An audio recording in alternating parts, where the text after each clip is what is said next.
On the evening of the 3rd of July 2015, Crystal Rogers spoke to her mother for the last time. It was a brief conversation, ordinary in every sense, the kind of call that never feels like a goodbye. Crystal was 35 years old, a mother of 5, living in Bardstown, Kentucky, a town known for quiet streets, close-knit families, and the illusion that nothing truly bad ever happened there. By the next day, Crystal was gone. Her maroon Chevrolet Impala was found abandoned on the Bluegrass Parkway, its keys still inside, her purse left behind. There were no signs of a struggle, no blood, no witnesses. Just a car that looked as though its owner had stepped away for a moment and never returned. From the very beginning, the case defied logic, and that absence of logic would become its most haunting feature. Crystal did not live alone. She shared her life with her boyfriend, Brooks Houck, a prominent local businessman. When police questioned him, his account raised immediate concern. He admitted that Crystal had been with him the night before she disappeared, but claimed he had fallen asleep on the couch and woke up to find her gone. He said he didn't know where she went. He said nothing seemed wrong. That explanation would never change. From an investigative standpoint, Crystal Rogers immediately became a textbook example of what makes a case nearly impossible to solve. No body, no crime scene, no confirmed timeline after the last sighting. Without physical evidence, law enforcement was trapped in a narrow corridor where suspicion alone could not move forward. Yet suspicion was everywhere. Friends and family described tension in Crystal's relationship. She had spoken about wanting to leave. She had expressed fear. These details matter because statistically, women who disappear are most often harmed by someone they know, someone with access, opportunity, and emotional leverage. In criminology, this is called proximity risk, and it is one of the strongest predictors of violent outcomes. But proximity is not proof. Police focused on Brooks Houck, not because of public pressure, but because the circumstances demanded it. He was the last person known to see her alive. His alibi relied entirely on his own statement, and he refused to cooperate further, invoking his right to silence and lawyering up early. Legally, this was not suspicious. Psychologically, it was deeply unsettling. One of the hardest truths in true crime is that silence is not guilt, but it can paralyze an investigation. Investigators rely on inconsistencies, on evolving stories, on the small cracks that appear when someone lies. When a suspect says nothing at all, those cracks never form. The system stalls. As days turned into weeks, and weeks into months, the Bardstown community changed. Posters with Crystal's face lingered in shop windows. Search parties scoured fields and waterways. Her family refused to accept disappearance as an ending, especially her father, Tommy Ballard. What makes Crystal's case uniquely disturbing is not only her disappearance, but what followed. Bardstown would soon be forced to confront a pattern, one that transformed a missing person case into something far darker. From an educational standpoint, Crystal Rogers represents a critical lesson about early warning signs in abusive or controlling relationships. Control does not always announce itself with violence. Often, it appears as isolation, emotional pressure, or financial dependency. When victims begin talking about leaving, that moment becomes the most dangerous phase. Risk assessment models consistently show that the likelihood of homicide increases dramatically when a partner attempts to exit the relationship. Crystal had reached that point. Yet the system requires evidence, not patterns. Law enforcement faced an impossible dilemma: push harder without proof and risk legal collapse, or wait and risk losing everything. In the absence of a body, prosecutors cannot establish cause of death. Without cause of death, they cannot prove murder. Without murder, they cannot file charges. This is not a failure of will. It is a structural limitation of the justice system. As years passed, Brooks Houck continued his life, largely untouched by the law. He was never charged. He never publicly explained. And legally, he never had to. For Crystal's family, that reality became a second kind of disappearance, the disappearance of accountability. The case also exposed another uncomfortable truth: small towns amplify silence. Social ties overlap, business relationships matter. Rumors circulate faster than facts, and fear often replaces cooperation. Witnesses hesitate. People protect themselves. In Bardstown, the line between knowing something and saying something grew dangerously thin. For true crime audiences, it is tempting to ask a simple question: why hasn't this been solved? The real answer is more complex and more unsettling. Because cases like Crystal Rogers are not unsolved due to lack of suspicion, they are unsolved because the legal threshold for action is intentionally high. That threshold exists to protect the innocent, but it also shields those who understand how to stay just beyond reach. Crystal Rogers became a symbol of that gap. A woman who vanished without a trace. A family left suspended between hope and grief. A town that would soon discover that her disappearance was not an isolated tragedy, but the first crack in a much larger, darker story. And as we'll see in the next case, that darkness would claim another life, one belonging to the man who refused to stop searching for her. Tommy Ballard never accepted the idea that his daughter had simply vanished. From the moment Crystal Rogers disappeared, he understood something many families learn too late. When time passes without answers, hope must be carried by action. And so, he searched. He searched fields, back roads, wooded areas, and waterways. He organized volunteers. He spoke to anyone who might have seen something. In Bardstown, Kentucky, Tommy Ballard became more than a grieving father. He became a constant reminder that the case was not over. That persistence may have cost him his life. On the 19th of November 2016, Tommy was out hunting with his grandson on family property in Nelson County. It was supposed to be an ordinary morning, quiet, rural, uneventful. Instead, a single gunshot shattered that calm. Tommy Ballard was struck in the chest by a high-powered rifle and died at the scene. The shooter was never seen. At first glance, investigators considered the possibility of a hunting accident. Kentucky is no stranger to firearms, and stray bullets do happen. But almost immediately, the circumstances raised alarms. There were no other hunters in the area, no reports of gunfire, no evidence of a ricochet or misfire. The trajectory suggested intention, not chance. This was not random. From an investigative perspective, the killing of Tommy Ballard represented a dangerous escalation. When a person connected to a missing case is murdered, law enforcement must ask a hard question. Was this meant to silence someone? Statistically, that question cannot be ignored. In cases involving prolonged concealment of a serious crime, individuals who continue to apply pressure through searches, media attention, or private investigation can become perceived threats. Not because they have proof, but because they refuse to stop looking. Tommy Ballard was not a witness to a crime. He was something more unpredictable, a force of persistence. After his death, investigators examined every angle: ballistics, possible vantage points, access routes, anyone with knowledge of his routines.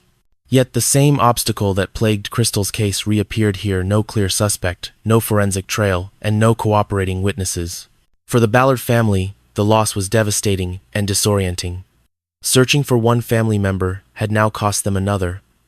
And for the Bardstown community, fear settled in quietly. If someone could be killed in broad daylight, on private land, with no arrests to follow, what did that say about safety or justice? This is where education becomes critical. One of the most misunderstood aspects of criminal investigation is motive. Viewers often assume murder must come from rage or desperation. But in cases like this, motive can be colder and more strategic. Silencing does not always mean stopping a witness from testifying. It can mean stopping momentum. Even without evidence, momentum creates risk. Tommy Ballard's visibility mattered. Every search party reminded the public that Crystal was still missing. Every interview reopened questions others wanted closed. From a criminal psychology standpoint, this kind of pressure can trigger action, not impulsive violence, but calculated removal. Yet calculated crimes are often the hardest to prove. Why? Because they are designed to leave nothing behind. The location was remote, the timing was precise, the method allowed distance between killer and victim. No confrontation, no witnesses, just one shot from far away. These are not the hallmarks of an emotional outburst. They are the hallmarks of planning. Still, planning alone does not equal solvability. Investigators faced another systemic challenge: overlapping silence. In small communities, people talk, but not always to police. Fear of retaliation, social ties, and uncertainty about what one actually knows can paralyze cooperation. Even those who suspect something may convince themselves they're wrong. From a justice system perspective, the murder of Tommy Ballard exposed a painful truth. Persistence by victims' families is essential, but it is not protected. The law offers no shield to those who search on their own. There is no witness protection for a father asking questions, no safeguards for visibility. This case also raises an ethical dilemma rarely discussed.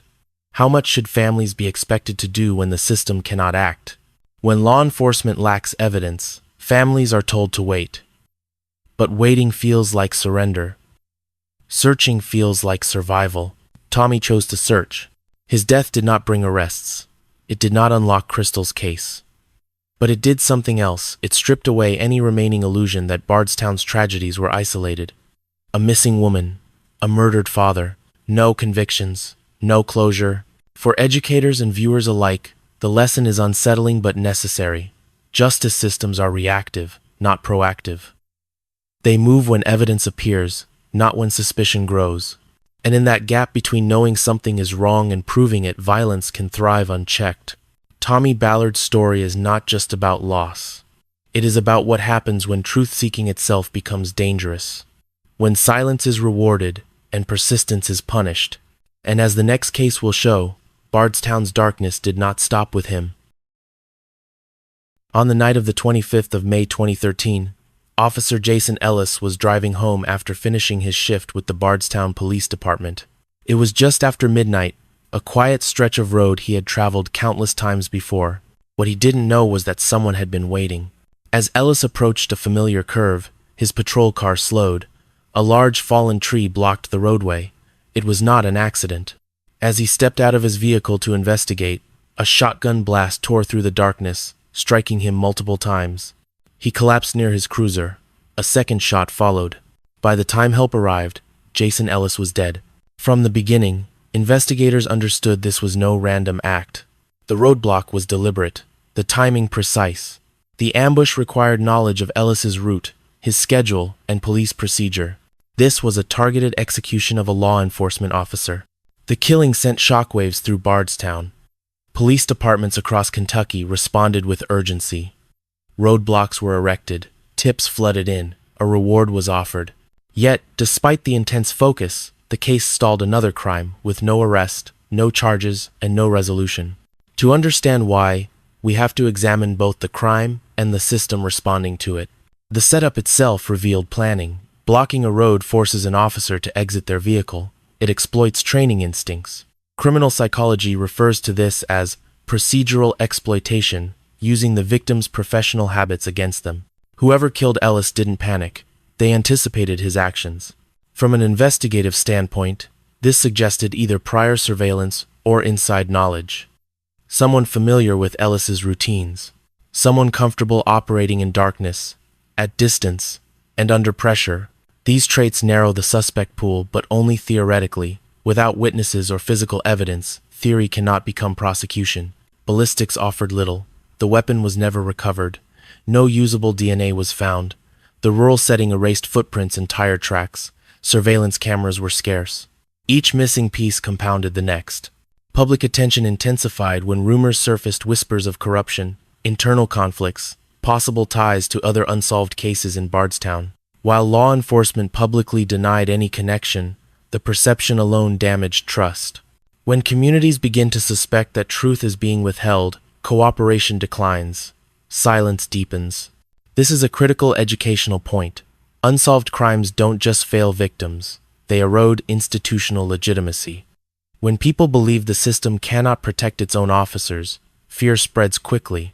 Years later, a former Bardstown police officer was indicted not for murder, but for evidence tampering related to Ellis's case. The charge suggested mishandling, not responsibility for the killing itself. It offered no closure, only further confusion. Was this incompetence? Panic? Or something darker? From a systems perspective, this illustrates how secondary crimes, cover-ups, mishandling, silence, can be as destructive as the original act. They muddy timelines, taint evidence, and fracture public trust beyond repair. Why does an ambush like this go unsolved? Because it is designed to. Ambush murders rely on distance, isolation, and surprise. They minimize forensic exchange, they eliminate witnesses, and when they target individuals with predictable routines, they reduce variables. In criminology, these are considered low-signature crimes, highly intentional, but leaving minimal trace. For investigators, the margin for error is razor thin. Miss one early detail, and the case collapses inward. The broader lesson here extends beyond Bardstown. Law enforcement officers are trained to respond, to engage, to protect. That training can be exploited. And when it is, the consequences are not only fatal, they are symbolic. Killing an officer sends a message. Authority can be challenged without consequence. In communities already shaken by disappearance and unsolved murder, that message is corrosive. Jason Ellis was a husband, a father, a public servant. His death remains one of Kentucky's most haunting unsolved cases, not just because of how he died, but because of what followed. Years of questions, suspicion, and silence. And as we move forward, a disturbing pattern emerges. A missing woman, a murdered father, an ambushed police officer, different victims, different nights, one town, and no justice. The next case will take us away from Bardstown, but not away from the same underlying failures. Because when silence becomes routine, violence finds room to grow. In the early hours of the 4th of January 2019, Savannah Spurlock left a Lexington nightclub with 3 men she had met that night. It was after 2 a.m. The music was loud, the streets were quiet, and the choices made in those final minutes would never be undone. Savannah was 22 years old. She was a mother. She had friends waiting for her at home. Surveillance cameras captured her walking out of the club calm, unrestrained, unaware that this would be the last confirmed image of her alive. By morning, she was missing. Her family did what families always do at first. They waited. They checked phones. They retraced routes. When silence replaced expectation, panic followed. Within hours, law enforcement began piecing together Savannah's last known movements through camera footage, cell phone pings, and witness statements. Those tools would eventually lead them to a farmhouse in Garrett County, Kentucky.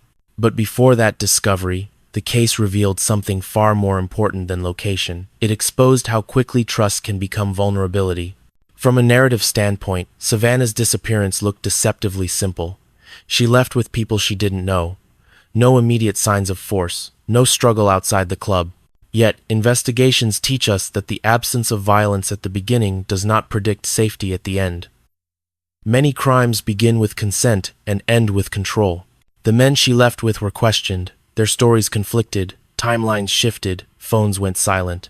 One of them, David Sparks, would later become central to the case not because of what he said, but because of what evidence revealed. Cell phone data placed Savannah at the Garrard County property. Surveillance showed vehicles arriving and leaving. Investigators began to see a pattern not of chaos, but of concealment. When her remains were found months later, buried on the property, the focus shifted from disappearance to homicide. From an educational perspective, this case illustrates a critical principle in modern investigation. Technology does not solve crimes people do. Technology only exposes inconsistencies. It is human behavior under pressure that completes the picture. David Sparks was eventually charged and convicted. The evidence was circumstantial but overwhelming. Digital trails contradicted his statements. Forensic findings aligned with movements. The jury did not need a confession, they needed coherence. This distinction matters. Many viewers believe cases are solved because someone breaks. In reality, most convictions come from accumulation. Small truths stacking against one large lie. Savannah's case was built piece by piece, not through a single dramatic moment. But understanding how it was solved is only half the lesson. The other half is understanding why it happened. Savannah did not die because she went out dancing. She did not die because she trusted the wrong people. Framing crimes this way shifts responsibility away from perpetrators and onto victims, a narrative that education must actively dismantle. What matters is opportunity combined with entitlement. Criminal psychology consistently shows that some offenders interpret access as permission. A ride becomes control. Privacy becomes isolation. Alcohol becomes justification. These are not accidents. They are cognitive distortions that allow violence to feel acceptable to the offender. Savannah encountered someone who crossed that line. From a systemic standpoint, her case also highlights why early reporting is vital. Her family acted quickly. Police secured digital evidence before it disappeared. That urgency preserved timelines that could not be reconstructed later. In contrast to Bardstown's cases, where time worked against justice, Savannah's case moved forward because the window did not fully close. This contrast is educationally powerful. Justice does not depend solely on morality. It depends on timing, evidence preservation, and cooperation. When those elements align, even concealed crimes can be exposed. When they don't, silence wins. Savannah Spurlock's story is tragic, but it is not unresolved. And that distinction matters for audiences who often feel true crime only delivers despair. Her case shows that accountability is possible, even when violence happens behind closed doors. Still, resolution does not equal prevention. The deeper lesson here is not about nightlife or trust, it is about recognizing escalation. Sudden changes in plans, isolation from friends, inconsistent stories from those last seen with someone. These are not hindsight observations, they are active warning signs.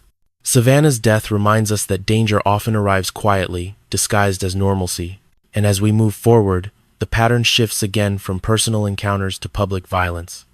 The next case will take us into a school hallway, where warning signs existed, yet catastrophe still unfolded. On the morning of the 23rd of January 2018, the halls of Marshall County High School in western Kentucky felt no different from any other school day. Students gathered before classes, laughing, checking phones, waiting for the bell. At 7:57 a.m., that normalcy ended. A student opened fire. When the shooting stopped, two teenagers, Bailey Holt and Preston Cope, were dead. More than a dozen others were injured. The shooter was a 15-year-old student, Stephen McCoy. For many Americans, school shootings blur together, names fade, locations overlap. But for Kentucky, this was a rupture proof that the kind of violence often associated with distant headlines could erupt inside a familiar hallway. From a narrative perspective, the attack unfolded quickly. McCoy arrived at school armed with a handgun. He fired into a group of students without warning. There was no manifesto, no public threat, no dramatic buildup visible to those around him. Within minutes, law enforcement had him in custody. The speed of the response saved lives. It did not prevent deaths. From an investigative standpoint, the case appeared straightforward. The shooter was identified immediately. The weapon was recovered. There was no mystery about who did it. Yet simplicity does not equal understanding, and understanding is where education begins. Why does a teenager bring a gun to school? This is the question communities ask, often hoping for a single explanation. Bullying, mental illness, video games, social media. In reality, violent behavior rarely has one cause. It emerges from convergence, multiple stressors aligning at the wrong moment, with access to lethal means. Court records later revealed that McCoy had shown signs of distress. He struggled socially. He felt isolated.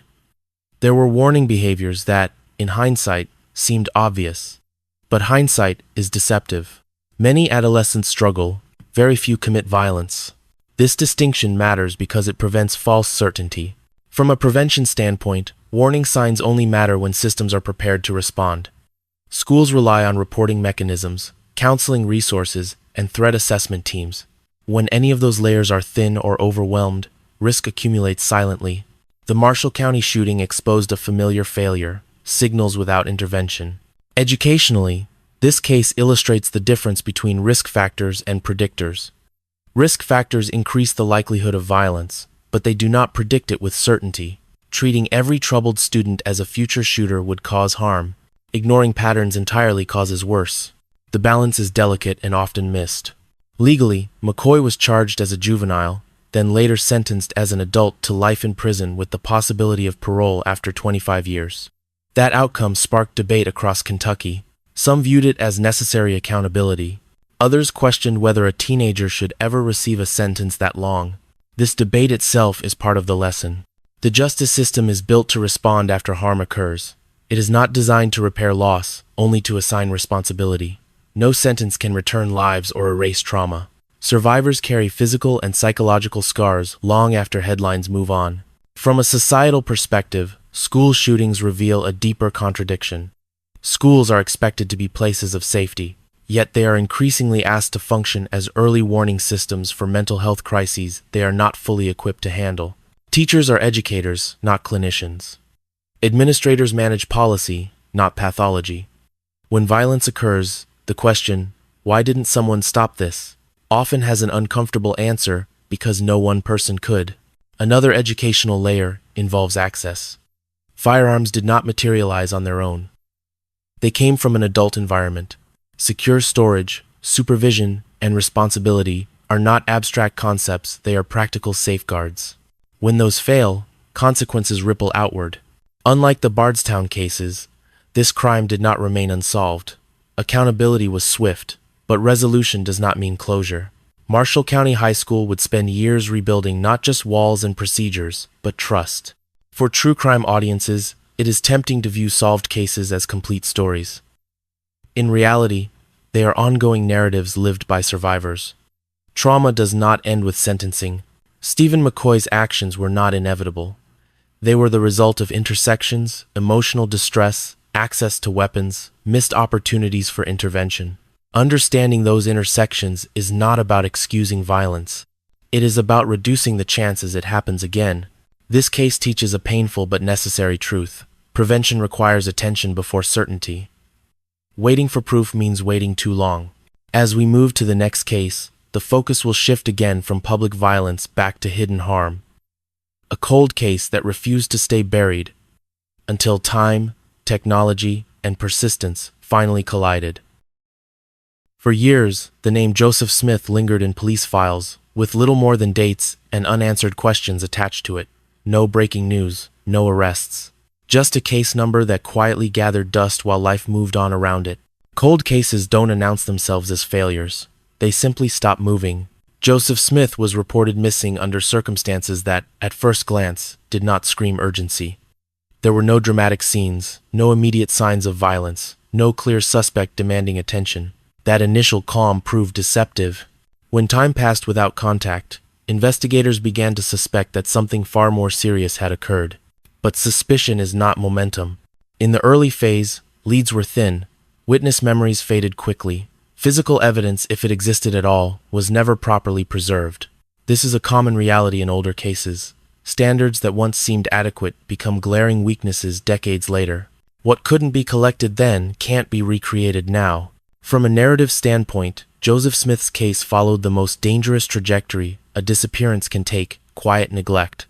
Without media attention or public pressure, resources drift elsewhere. New crimes demand immediate response. Old ones wait.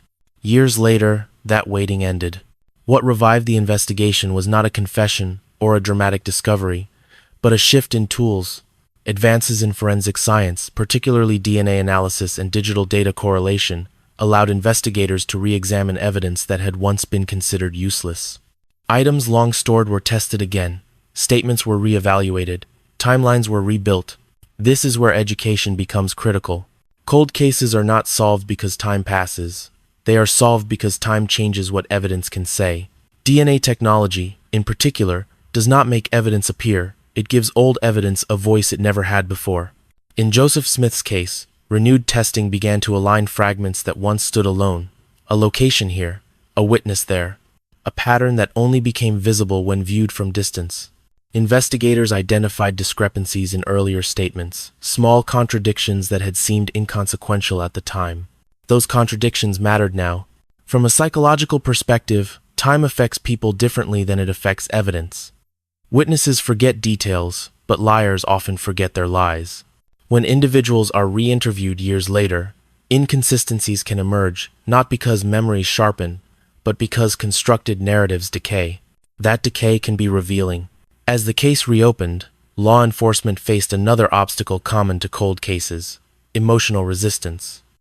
People who once feared involvement had grown comfortable in silence. Revisiting the past threatened that comfort. Cooperation had to be rebuilt, not assumed. This is one reason cold cases require patience bordering on stubbornness. Eventually, investigators assembled enough coherence to move forward. The case did not explode back into public consciousness overnight. Instead, it advanced quietly, methodically, guided by evidence rather than urgency. When accountability finally came, it felt less like justice arriving late and more like justice refusing to disappear. From a systems standpoint, Joseph Smith's case teaches a vital lesson. Unsolved does not mean unsolvable. It means waiting for alignment between evidence, technology, and willingness. But there is also a harder truth. Many cold cases are only revived because of chance. A new detective, a grant, a technological leap. Without those catalysts, countless victims remain statistics rather than stories. This reality exposes inequality in attention and resources. Some cases persist because someone insists they do. Education here is uncomfortable but necessary. Justice is not automatic, it is pursued. Joseph Smith's story also highlights the importance of evidence preservation. Items once dismissed as insignificant fibers, partial samples, degraded materials can become decisive decades later. Modern investigators work with the benefit of hindsight, but only if the past left something intact. For families, cold case resolutions bring a complex kind of closure. Answers arrive wrapped in time. Grief does not reset, it evolves. Relief and loss coexist. From a true crime perspective, audiences often romanticize cold cases as puzzles waiting to be solved. In reality, they are reminders of limitation, what the system could not do then, and what it must do better now. Joseph Smith's case did not return lost years. It did not erase absence, but it affirmed something essential. Silence does not guarantee safety forever. Evidence waits. Truth waits. And sometimes, justice waits longer than anyone should have to endure, but it does not always vanish. As we move forward, the next case will confront a different form of silence, one that exists inside families, behind closed doors, where violence hides not in mystery, but in familiarity. The morning they were found, the house was quiet in a way that felt wrong. Kathy Netherland and her daughter Samantha Netherland lay inside their home, victims of a brutality that left no doubt about intent, but raised many questions about warning signs that had gone unseen. At first, investigators treated the scene with caution. There was no forced entry, nothing suggested a random intruder. The violence was intimate, close, and overwhelming. In cases like this, the absence of a break-in speaks louder than shattered glass ever could. It points inward. Family members and acquaintances were interviewed, routines were mapped, the home itself became a timeline. What quickly emerged was a picture not of sudden chaos, but of tension that had been building quietly, predictably, and largely unnoticed by those outside the household. Domestic violence rarely announces itself as murder. It escalates. From a narrative standpoint, the tragedy unfolded behind closed doors, shielded by familiarity. That familiarity is dangerous. When harm comes from someone known, signs are often normalized, minimized, or explained away. Arguments become stress, control becomes concern, fear becomes privacy. Educationally, this is one of the most critical lessons true crime can offer. The deadliest violence often looks ordinary, right up until it isn't. Investigators identified patterns, consistent with prolonged domestic conflict, emotional pressure, isolation, and control. These patterns are not unique. They appear in countless cases where family members become victims. The difference is not severity at the beginning, but persistence. Why do such cases progress to lethal outcomes? Criminal psychology points to escalation dynamics. Control seeks compliance. When compliance fails, when someone threatens to leave, expose, or resist, the risk spikes sharply. Violence becomes a means of restoring dominance. This is not about loss of control. It is about enforcing it. In the Netherland case, the evidence suggested that the violence was not spontaneous. The method, the proximity, and the lack of interruption all indicated planning or at least a readiness to act. Readiness matters. It means the idea of harm had existed before the act itself. From an investigative standpoint, domestic homicide cases often move faster than stranger crimes. Suspect pools are smaller, motives are clearer, evidence clusters around relationships. But speed does not mean ease. Emotional proximity complicates cooperation. Family members struggle between grief and disbelief. Communities hesitate to imagine horror within familiar walls. This hesitation delays reporting, intervention, and sometimes survival. Another educational layer involves responsibility. Too often, discussions around family violence drift toward victim behavior. Why someone stayed, why they didn't report, why they didn't leave. These questions misunderstand the mechanics of control. Leaving is not a single decision. It is a process filled with risk. Many victims are harmed at the moment they attempt to escape. Recognizing that risk is not sympathy, it is prevention. Law enforcement response in such cases is constrained by what is visible. Without reports, documentation, or witnesses, patterns remain invisible. This is not indifference, it is limitation. Systems react to data. Silence produces none. For audiences, the discomfort here is intentional. The Netherland case, forces a reckoning with how society defines danger. We imagine it as sudden, external, and dramatic. In reality, it is often gradual, internal, and routine. The educational takeaway is stark. Violence thrives where it is normalized. Neighbors may hear arguments and assume privacy. Friends may notice withdrawal and assume choice. Institutions may see nothing because nothing is formally reported. Each assumption buys time for the wrong outcome. Kathy and Samantha Netherland were not statistics. They were individuals whose lives intersected with a pattern we recognize only after it turns fatal.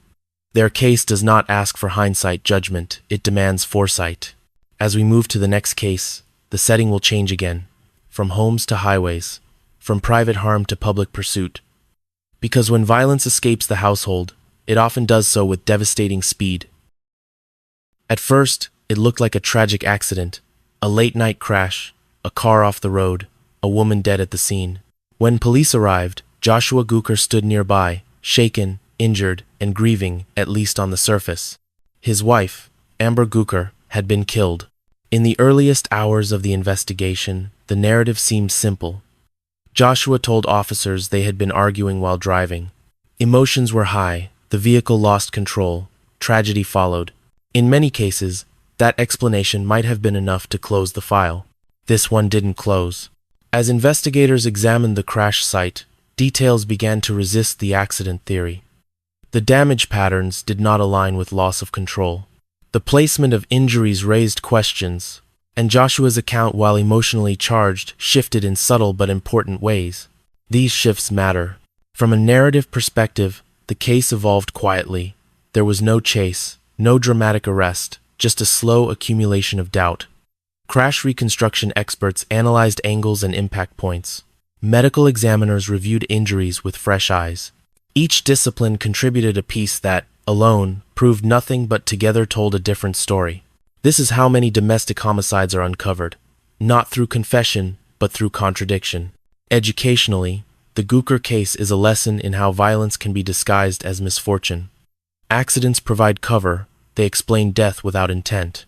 For offenders, this cover can feel safer than direct confrontation. But engineering an accident is far harder than explaining one. Physics does not lie. Investigators determined that Amber's injuries were inconsistent with an accidental crash. The force, the timing, and the context suggested something more deliberate. When confronted with these findings, Joshua's explanations continued to change. Consistency, one of the strongest indicators of truth, was absent. From a psychological standpoint, this behavior aligns with a pattern seen in control-based violence. Arguments escalate. Threats are made. In moments where dominance feels challenged, some individuals seek finality rather than resolution. The act itself may be impulsive, but the underlying dynamics are not. This is not about anger alone, it is about entitlement. In relationships marked by control, the partner is often viewed not as an autonomous person, but as an extension of the self. When that extension resists, the response can turn catastrophic. Education here is critical.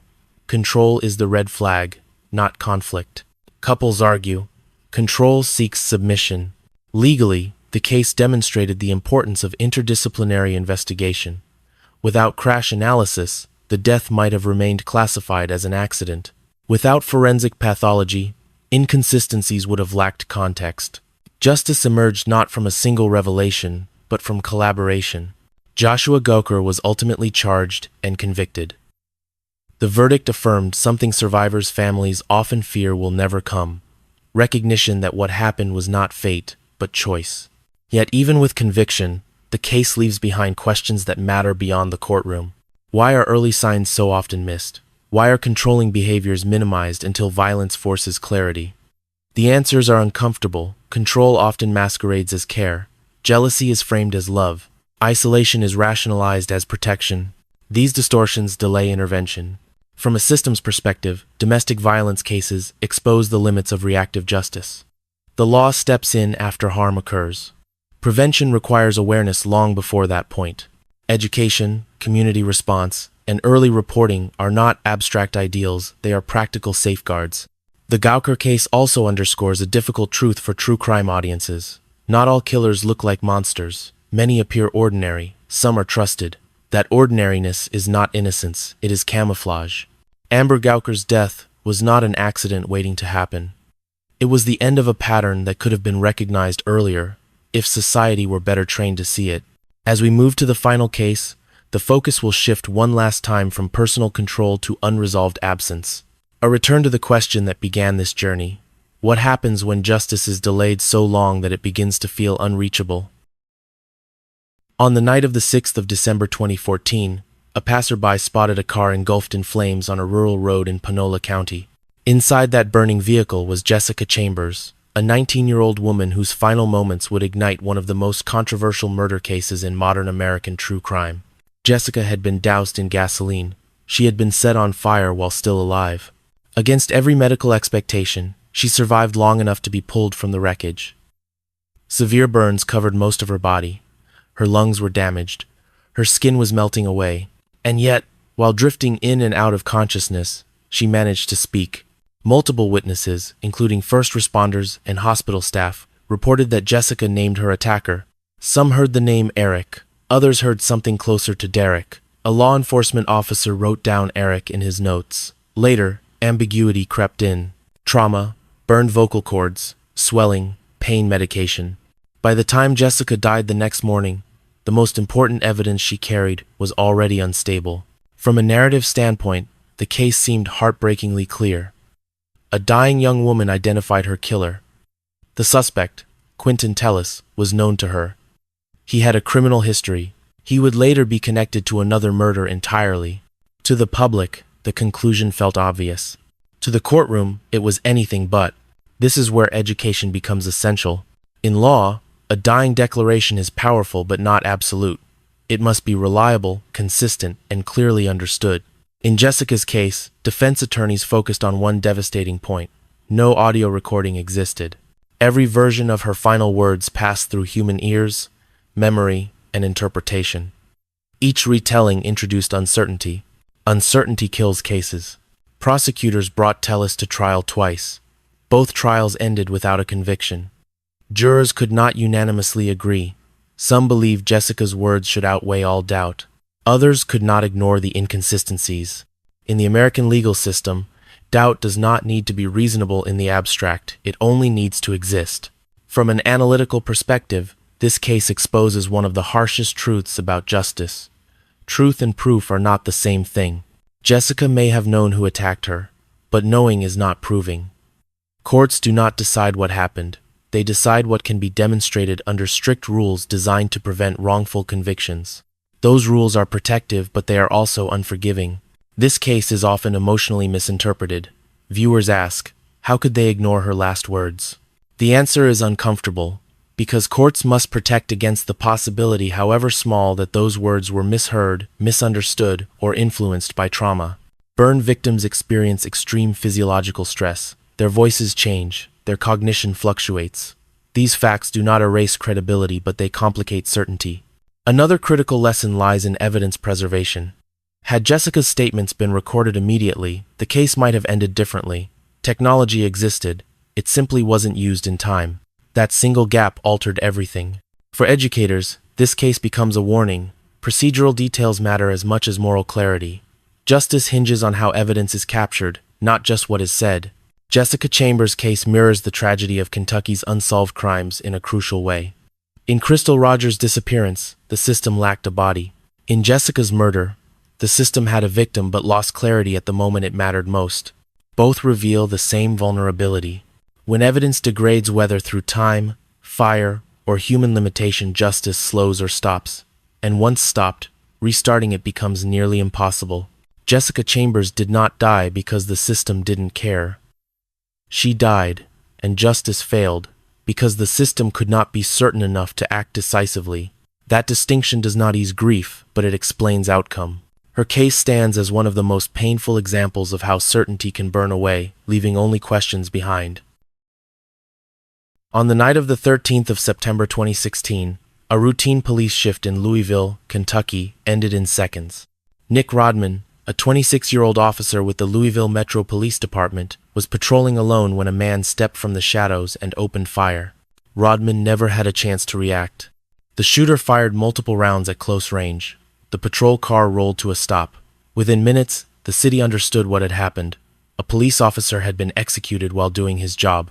Unlike many of Kentucky's most disturbing cases, this one did not drift into uncertainty. It accelerated fast, focused, and decisive. The suspect, Thomas Johnson, was identified quickly. He fled, discarded evidence, and was captured hours later. The case moved with a speed that felt almost jarring when placed beside the long silences of Bardstown and other unsolved tragedies. This contrast is the lesson. From a narrative standpoint, the crime itself was brutally simple. There was no personal relationship between killer and victim, no argument, no provocation. Johnson targeted a uniform what it represented rather than a person he knew. The violence was ideological, not emotional. That distinction matters. Investigators determined that Johnson harbored intense hatred toward law enforcement. His actions were not spontaneous. He had armed himself, selected a target of opportunity, and acted with intent. In criminal psychology, this fits the profile of targeted violence driven by grievance, a belief system that reframes murder as justification. Educationally, this is where the case becomes critical. Targeted ideological violence differs from domestic or relational crime in one key way. Warning signs are often diffuse. There may be angry statements, online posts, or prior minor offenses, but no single action that mandates intervention. Communities struggle to draw the line between protected speech and credible threat. In Rodman's case, that line was crossed without warning. The investigation succeeded because the crime scene was immediate, public, and saturated with evidence. Ballistics matched quickly.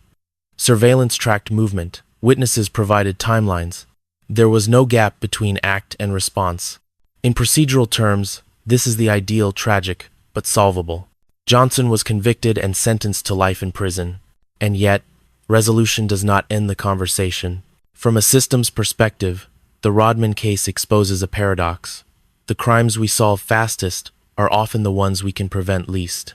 When violence is motivated by ideology and executed opportunistically, traditional prevention tools struggle.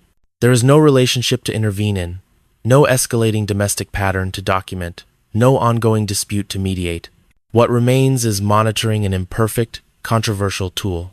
Another educational layer lies in comparison. Consider what made this case different from Officer Jason Ellis's ambush years earlier. Both involved law enforcement targets. Both occurred at night, yet one was solved quickly, the other remains unsolved. The difference was not commitment or competence, it was evidence density. Ellis's ambush was designed to leave nothing behind. Rodman's murder unfolded in a way that left too much to ignore. This comparison matters because it counters a common misconception that unsolved cases persist because police don't try hard enough. In reality, outcomes often hinge on what offenders leave behind, not how desperately investigators pursue answers. Rodman's death also forced Louisville and Kentucky to confront the human cost of rhetoric that dehumanizes institutions. Criticism of policing is legitimate and necessary in a democratic society, but when criticism hardens into hatred, and hatred turns into permission for violence, consequences are immediate and irreversible. Education here is not about defending institutions. It is about understanding escalation. Violence against symbols, uniforms, buildings, roles removes empathy from the equation. Once a person becomes a symbol, harm feels abstract to the offender. This psychological shift is a known precursor to extremist violence across ideologies. For audiences, the temptation is to treat solved cases as complete stories. Rodman's case warns against that comfort. Conviction does not undo loss. It does not repair families. It does not restore trust. What it does provide is contrast. Placed at the end of Kentucky's most disturbing cases, the murder of Officer Nick Rodman answers a question raised repeatedly throughout this series. What does justice look like when it actually arrives? It looks procedural. It looks fast. It looks incomplete. Justice can be delivered and still feel insufficient. Nick Rodman was a son, a colleague, a public servant. His life ended because someone chose to transform grievance into gunfire. The system responded effectively, but effectiveness is not prevention. That gap remains. And as we turn to the final epilogue, that gap, the space between harm and accountability, becomes the through line of Kentucky's darkest stories. Some cases found answers, Others remain open wounds. Together, they ask a final question that has no easy response. How much justice is enough when certainty is never guaranteed? In the end, what Kentucky's darkest cases leave behind is not a single truth, but a reckoning. Across fields and highways, school hallways, and quiet homes, the same tension repeats itself between what people know and what the law can prove. In Kentucky, justice does not fail because it is careless. It falters because it is cautious. That caution exists for a reason. It protects the innocent, it demands certainty, and yet, in demanding certainty, it often leaves families suspended in an unbearable space where suspicion is loud, evidence is thin, and answers refuse to arrive. This episode has moved through absence and violence, through crimes solved and crimes that remain open. A mother vanished without a trace. A father searching for her was killed. An officer was ambushed on a dark road. A young woman disappeared after a night out and was later found. A school hallway became a crime scene. Cold cases awakened. Violence hid inside families. A death masqueraded as an accident. An officer was targeted, and justice arrived swiftly. And finally, a young woman's last words burned into memory, yet still fell short of conviction. Placed together, these cases reveal a pattern more unsettling than any single crime. The pattern is not evil, it is delay. Delay caused by missing evidence. Delay caused by silence. Delay caused by fear, loyalty, or the belief that someone else will speak first. True crime often invites us to judge outcomes as moral verdicts. But the legal system does not operate on morality, it operates on proof. That distinction is easy to accept in theory and devastating to endure in practice. Because when proof does not exist, or degrades with time, justice pauses, and sometimes it never resumes. This is not an argument for lowering standards. History has shown what happens when certainty is sacrificed: wrongful convictions, destroyed lives, irreversible error. The same safeguards that frustrate families also prevent catastrophe. Both truths coexist, even when they collide. Education begins with acknowledging that coexistence. Another lesson runs beneath every case we've explored: timing matters. Evidence preserved early can speak decades later. Statements recorded clearly can outweigh doubt. Silence, on the other hand, compounds. It protects offenders not by design, but by default. Communities are not neutral in this equation, neither are institutions. Justice depends on alignment between witnesses willing to talk, systems prepared to act, and moments when opportunity has not yet passed. When alignment fails, outcomes drift. Kentucky's stories also challenge a common myth, that justice, when it arrives, feels complete. Even in cases solved quickly, closure is partial. Sentences do not restore trust. Convictions do not erase trauma.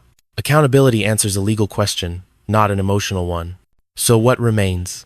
What remains is responsibility not just for investigators or courts, but for all of us.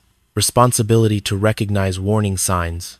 To treat silence as a risk, not a refuge. To understand that control is not care, and escalation is rarely sudden. To preserve evidence. To speak early, even when certainty feels distant. True crime, at its best, is not entertainment. It is memory. It is education paid for with real lives. The goal is not to accuse, but to understand. Not to replace courts, but to illuminate the spaces where systems struggle. Kentucky's most disturbing cases do not shock because they are rare. They shock because they are familiar. They happen where people live, work, and raise families. They remind us that justice is not a promise, it is a process, fragile and exacting. As this episode ends, some questions remain unanswered. Others have been resolved, imperfectly. That imbalance is the reality of criminal justice. It is also its price.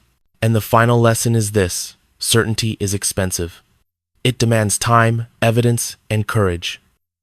When any one of those is missing, justice waits. Sometimes too long. If these stories linger, let them do so with purpose, not as fear, but as awareness. Because awareness is often the only thing that arrives before harm.